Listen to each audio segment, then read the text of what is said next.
welcome back to my channel. My name is Shelby. Glad you all are with me. So today's video we're going to be doing my end of the month October reading wrap up. So these are going to be all the books that I read in the latter half of October. I just counted up. I ended up reading a total of 27 books, and for the full month of October, 14 of those I read in the end half of October. So if you're interested in seeing what I read at the beginning half of October, make sure you watch the video that I already posted on that. Today we're just, like I said, going to be talking about the books that I read in the end half of October. So pretty darn decent reading month, I do have to say. Caveat is several of those books aren't actual full-length like novels. They're more like, I read several like short story or novella length stories. So that might have also played a role in the amount that I was able to read. But then I also did finish a huge chunker of a book that I'm pretty proud that I finally finished it. It took me a while, but anyway, so we're just gonna jump right into all the books that I read. So the first book that I read is going to be Ensnared by Tiffany Roberts. I almost said Tiffany Jackson for some reason. I don't know. So this is a book that I decided to pick up I was wanting to read monster romances and like spooky romances and types of romances that are not normally in my realm of books that I would typically read.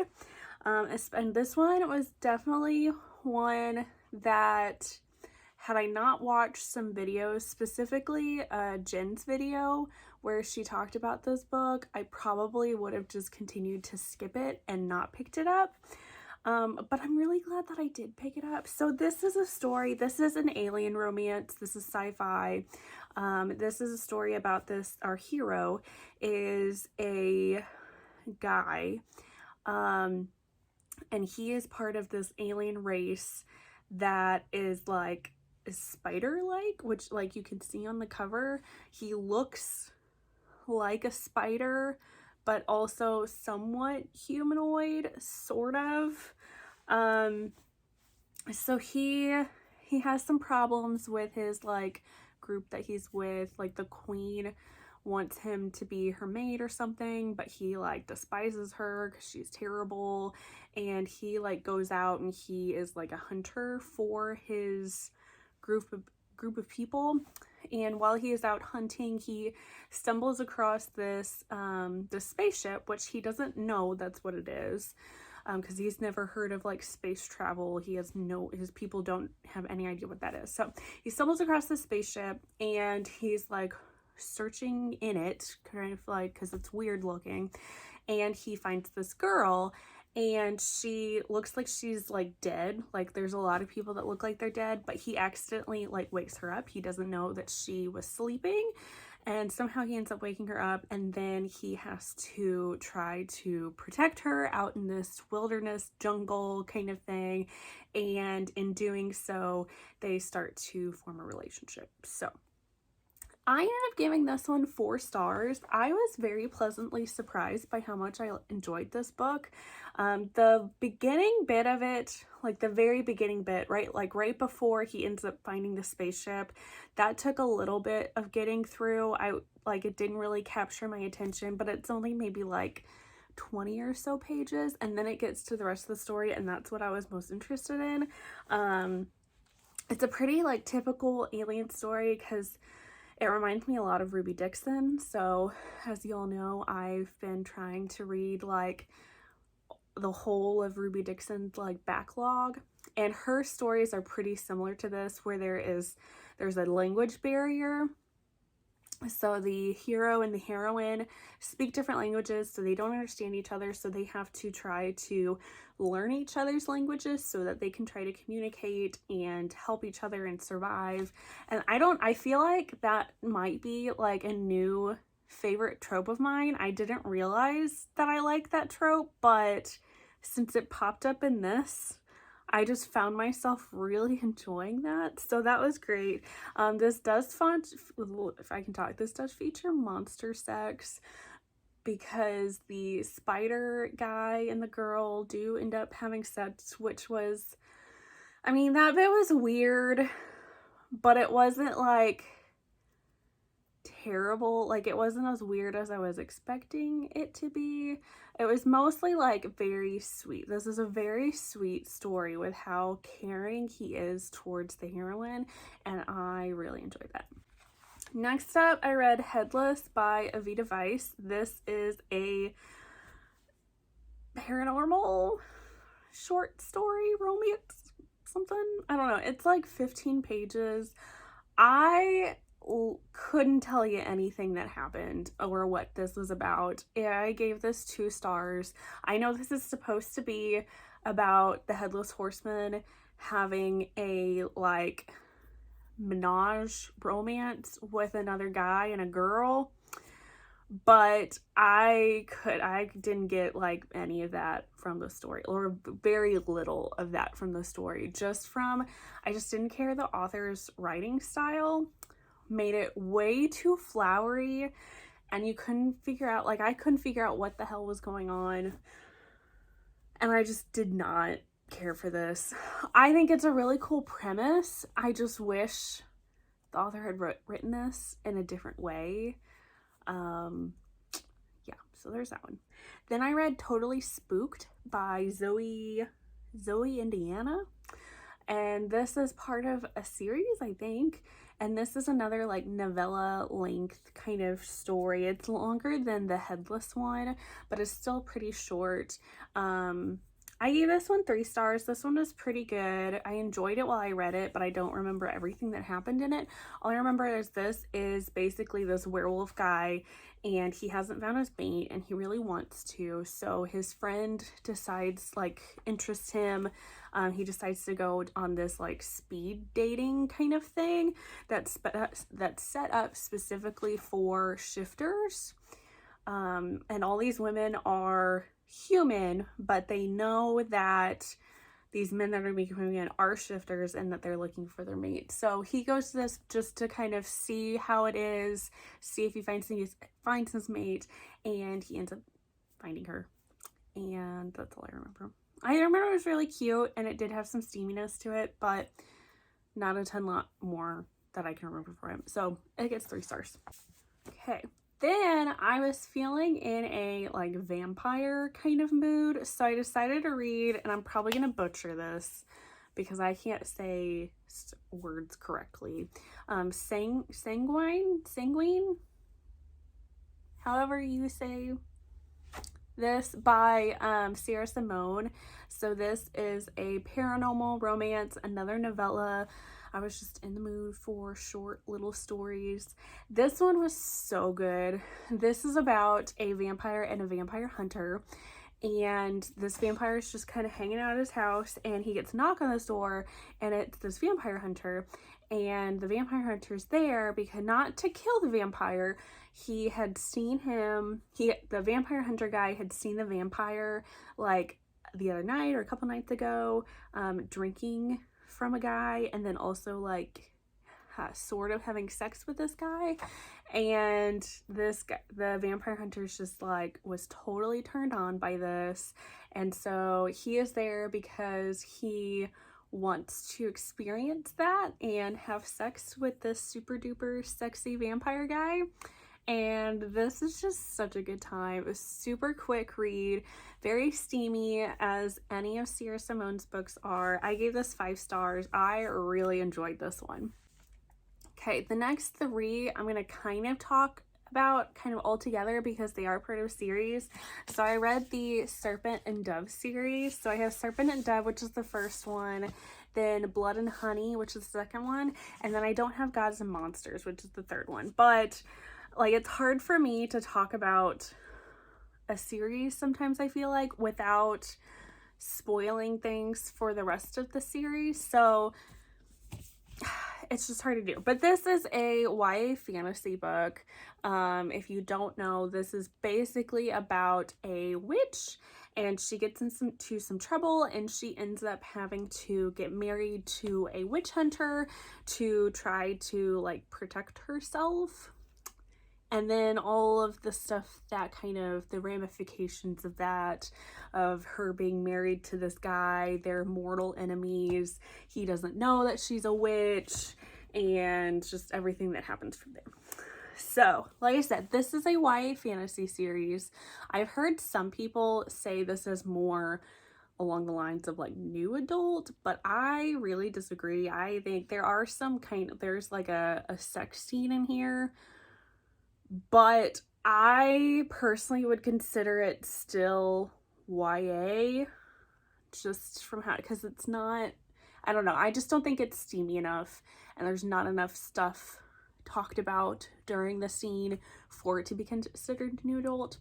So to me, it's still YA fantasy.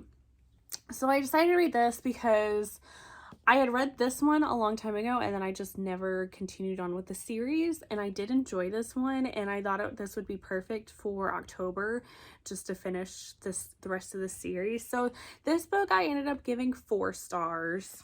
I liked the second read through much better than I did the first time I read it. First time I read it, I think I gave it 3 stars. So this one I did on audio, and I think I don't know, for whatever reason I enjoyed it more on audio. So then we have Blood and Honey, which is the second book of the series. So I'm not going to go into too much detail about what this one and the next one are about. Just know that it just kind of continues on the story.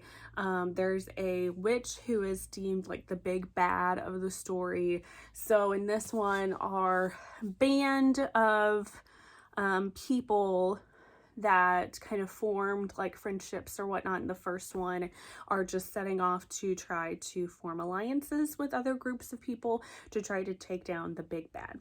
I gave this one 3 stars. I did not like this one as much, and I also didn't like the third one as much, mostly because the heroine, who I really liked in the first one, she's very independent and very spunky, and she kind of does her own thing, and I don't know, I liked her in the first one. Now she became very annoying to me. She wouldn't listen to the hero and his opinions, and she kept going off and trying to do her own thing, and then like just lots of stuff happened, and it did the whole thing where like the hero and the heroine, where they got together and were doing great in the first one, the author just kept throwing all kinds of stuff at them in the second one, and then also in the third one too, to where their relationship, it just keeps unraveling and unraveling, and it took them a while to come back together. But in Gods and Monsters is the conclusion of the story. More things get thrown at the characters, lots of stuff they have to go through, but they do end up resolving everything at the end. I give the third one 3.5 stars, mostly because I did enjoy the ending. Other than that though, it was pretty much the same thing as the second one, where I couldn't stand the heroine. I like the hero more, and all of the extra stuff that the author did to them, just, in some books, where some authors might do that in other books, and it like just makes me like pine for them more, and I just feel that like angst, and I just like want it more and more. But with this, how the author did it in this, I was just like very annoyed by it, and I was done. So there's that. Then the next one that I read, which is my big chunker for the month, that I decided I was bound and determined to finish this book for October, is going to be Empire of the Vampire by J. Kristoff. So this is my Barnes & Noble exclusive edition. I have another edition of this because I'm a crazy person, and all of the editions, like the special kinds of editions of this book, are absolutely stunning and gorgeous, and I love them. This book is just so amazing. This is basically, I'm not going to tell you too awful much. I knew nothing going into this book. I didn't read any kind of like summaries. I didn't even look at the summary that's on here. Oh yeah, and this also has like gorgeous like end pages. I didn't do any of that, but I'm gonna kind of tell you what this is about. sort of. So this one is about a vampire hunter. This is about vampires, thus the title. And he, at the very, very, very, very beginning of the story, he is imprisoned because he has killed the vampire king. And he is tasked from like another, like a vampire queen, like a rival kind of vampire faction, to tell his story. So that is what this whole book is basically his life story.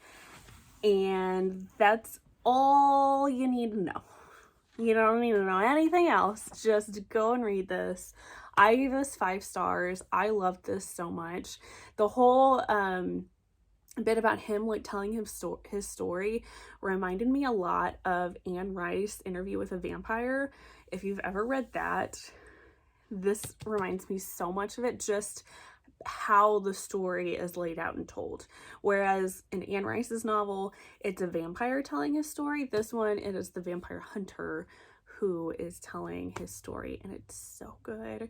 And I didn't realize that this was going to be a series, which I should have, because once I got my copy from the Barnes & Noble, it has, like, here, it's hard to see, you probably can't see it. It says book 1, so I should have assumed that this is going to be a series, but I didn't. And I'm dying. I need the next book of the series. It was so good. That was not romance at all. That was strict fantasy. There is a little bit of like some like steam and somewhat of romance, but that is not what you should go into this book. If you're wanting some sort of romance, you should not read it for that. Okay. Then we're going to continue on a little bit on a vampire streak. So now we're getting on to the books that I read for the Smetathon readathon, which was the last week of October. So I read Warlord Once Forever, which is the prequel like novella to the Immortals After Dark series by Chris Lee Cole.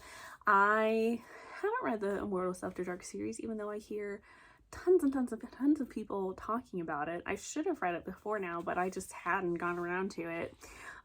So this is like I said, prequel novella, and this is about this girl. She is a Valkyrie, and she has been like imprisoned somewhere. Something. I listened to this on an audiobook, so like some of the details are a little bit fuzzy, but there is this vampire guy who comes to the prison, and he ends up letting her out because he finds out that this Valkyrie chick is his bride. So like the vampire's bride kind of deal, which sounds basically like it's like a fated mate kind of situation. But Valkyries and vampires are mortal enemies. Valkyries try to kill vampires because they're like evil or whatever. So this is their story. I gave this 4 stars. I really enjoyed the start of this series, and it leads itself well as a prequel into the next bit of the series. Then I read Dark Desires by Eve Silver. I read this because this is like a gothic romance, and so I was feeling that for like the spooky October Halloween kind of season. This is historical, and this is about this girl who is down on her luck. She's on the streets, and she's at her last resort, and she ends up getting hired on at this doctor's house, first as a maid, but then he stumbles across her. He's a doctor, and he studies like anatomy, and he's trying to advance science to, you know, figure out the human anatomy and how everything works. And so he has these drawings of different body parts basically, and she ends up like redrawing it because his drawings suck. And so he finds out, and then he's like, okay, you can't be like a maid in my house anymore. You're going to be my assistant now, and you're going to end up drawing everything for me because her drawings were so much better. So after doing that, they do end up forming a little bit of a romance. But while all of this is going on, there are also these like brutal like murders that have been taking place around town, and the heroine starts to, like, the hero seems to be very suspicious for possibly having done these murders, so she doesn't know what to trust and all that kind of jazz. I gave this 3 stars. I did find this enjoyable, but it ended up being, I ended up being more interested in the mystery than I did in the actual romance of the story, which is not like me at all. Usually I don't care at all about anything else going on except for the romance, but not in this one.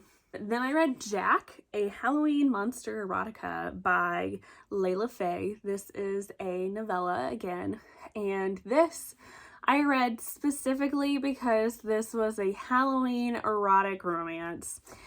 So this is about this woman, and she is a witch, and she has been alone for quite a while, and she is tired of being alone, and she's like, you know what, for Halloween, I just want somebody to give me some sex. So she decides to summon somebody, and who she summons ends up being a demon who looks like the guy on the cover. It's basically this just hunky, ripped man, except he doesn't have a head. It is just a jack-o'-lantern, but it's like on fire and there's flames everywhere, and they just have lots of hot, kinky sex in this. I gave this 3 stars. There wasn't a ton of plot to this. It was mostly just the kinky sex scenes, but it was enjoyable, so had fun with that. Then I read A Hunger Like No Other, which is the first full-length book of the Immortals After Dark series. I have heard that the first couple books in the series, or the first 3 books in the series, you can kind of interchange. It doesn't necessarily matter what order you read them, which now that I've read a few more, I can understand that, but I decided to just go ahead and go in the order of the books. So this one is about this guy who is a werewolf, basically, and he has been wanting to find his mate for the longest time, and he can smell her, I guess, and he ends up finding her, and he's so happy until he realizes who she is.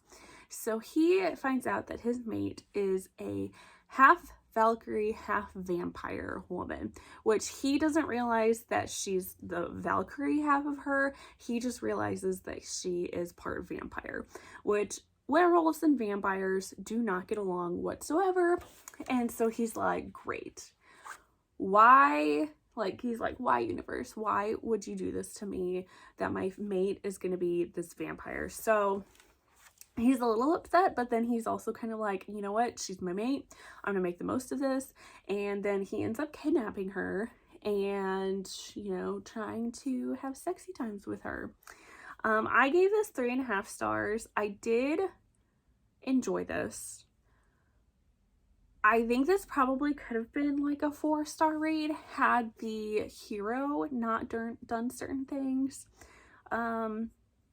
Like the whole kidnapping thing.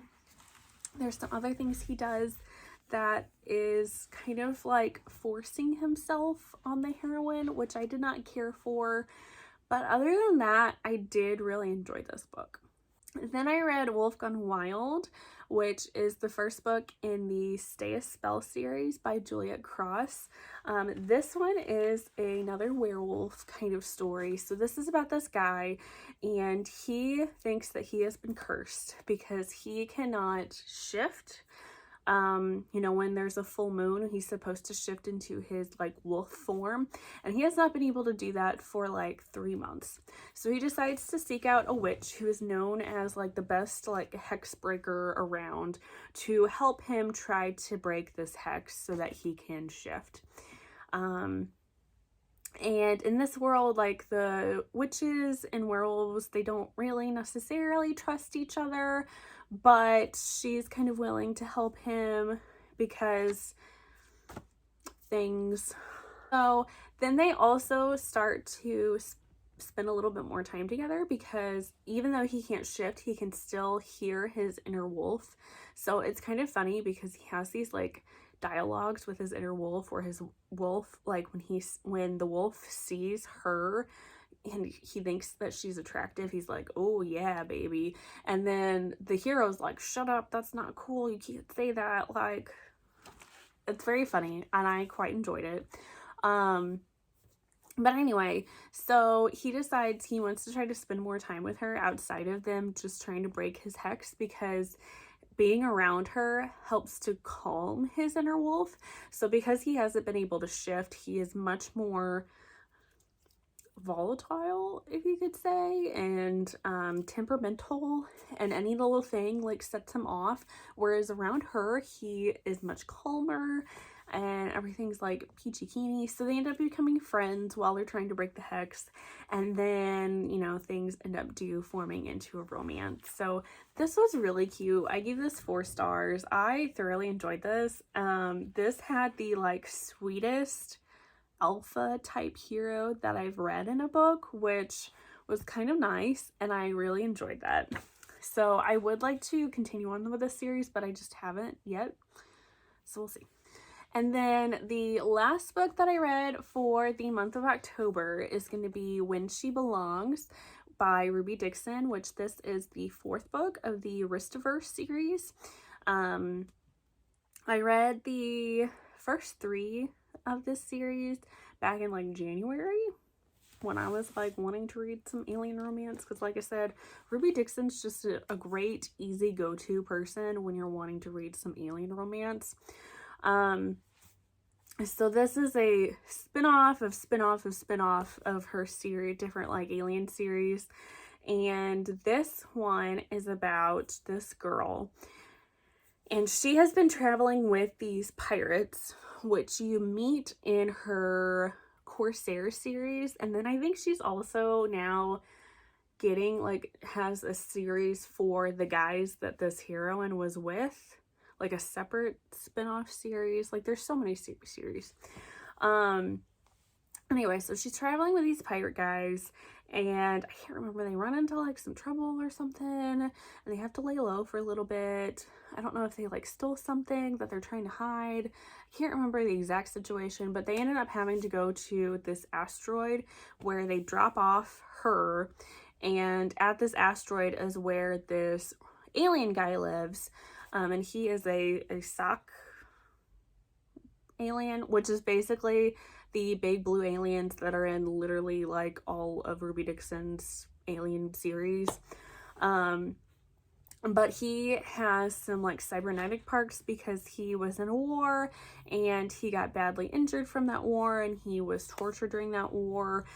So I think he has like a cybernetic leg and arm and maybe some other bits, but they are very cheap and they don't work very well. So he is a very grumpy kind of character. He is on this asteroid because he wants to just be left alone. He doesn't want to deal with people. So having this woman here with him causes some issues and some problems. But as with any romance book, they start to form a romance.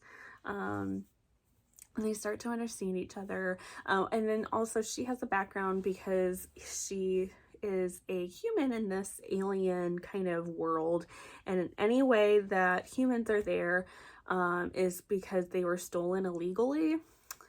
And because of that, basically all humans are slaves of some kind. She was a slave, but she was more of like a sex slave to another type of alien race. So she has a lot of past trauma from that. He has a lot of past trauma from being in a war and being tortured. So they help each other kind of work through those things. And I gave this 3 stars. This was just, it was a pretty typical type of Ruby Dixon book. The heroine or the hero is just like super sweet to the heroine. But yeah, so that's it for all of the books that I read in October. If you want more of my thoughts on those last few, you can check out the reading vlog that I did for the Smutathon. I'll leave that like up in the cards or whatever so that you can check that out. And I kind of go into a little bit more detail of my thoughts and opinions on those.